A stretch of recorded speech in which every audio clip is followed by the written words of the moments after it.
Hello everyone, myself Shubham Yadav. Once again a very warm welcome in my YouTube channel. कैसे हैं आप लोग? I hope सब मस्त होंगे, स्वस्थ होंगे. प्रिपरेशन आपकी ज़ोरदार चल रही होगी अपकमिंग एग्ज़ाम को क्रैक करने के लिए. तो जैसा आपको पता है, मैं इस YouTube चैनल के द्वारा इसरो का एक पोस्ट रिलीज़ हुआ है, उसके रिगार्डिंग आपको इन्फॉर्मेशन और गाइडेंस और कुछ कंटेंट डिलीवर कर रहा हूँ जो कि अपकमिंग एग्ज़ाम को क्रैक करने के लिए बेनिफिशियल रहेगा. चाहे आप किसी भी नर्सिंग कॉम्पिटिटिव एग्ज़ाम की तैयारी कर रहे हैं, सब में ये आपके लिए एक हेल्पफुल वीडियो रहेगी, हेल्पफुल कंटेंट रहेगा. तो आज का हमारा टॉपिक है, जैसा आपको थंबनेल में देखने को मिला होगा, आईक्यू. आईक्यू से हर बार नॉट सेट में क्वेश्चन आता है.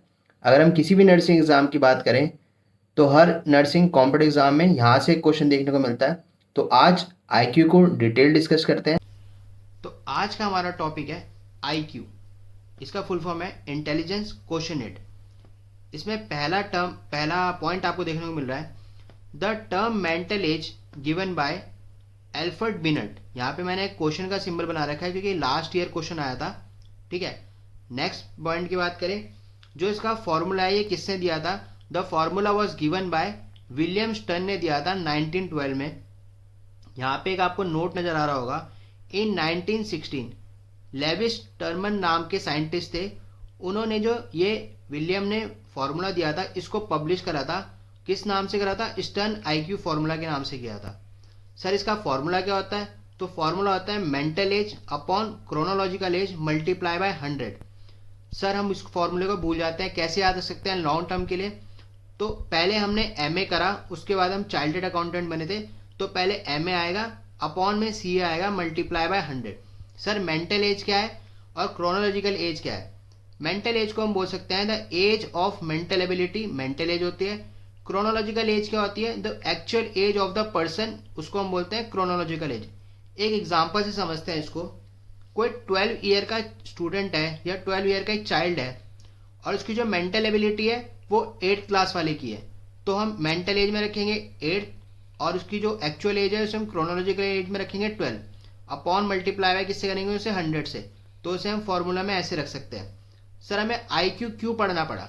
क्योंकि जब हम एम आर पढ़ते हैं तो हमें आई क्यू की रेंज पता होनी चाहिए कि वो माइल्ड के अंदर आ रहा है, मॉडरेट में आ रहा है, सीवियर में आ रहा है या प्रोफाउंड में आ रहा है. एम आर क्या है? If I Q level is less than 70 is called M R.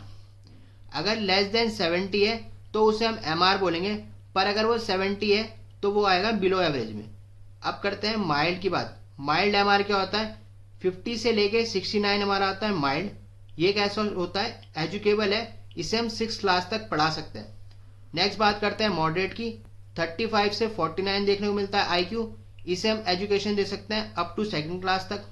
अगर हम सीवियर की बात करें तो 20 से लेके 34 इसका आईक्यू होता है, इसे सुपरविजन की जरूरत होती है. नेक्स्ट होता है हमारा प्रोफाउंड.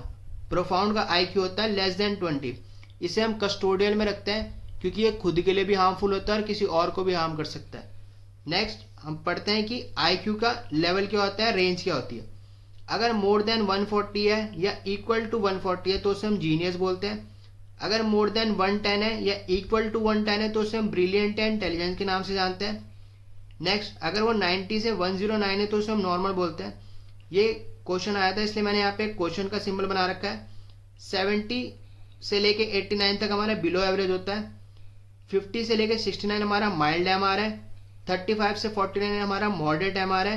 20 से लेके 34 हमारा सीवियर एम आर होता है और लेस देन 20 को हम प्रोफाउंड बोलते हैं. आई होप आज का टॉपिक आपके लिए बेनिफिशियल होगा.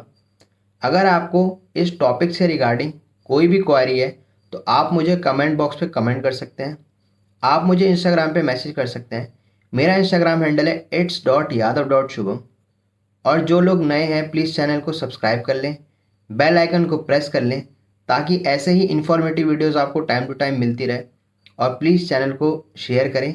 Thank you so much. Bye.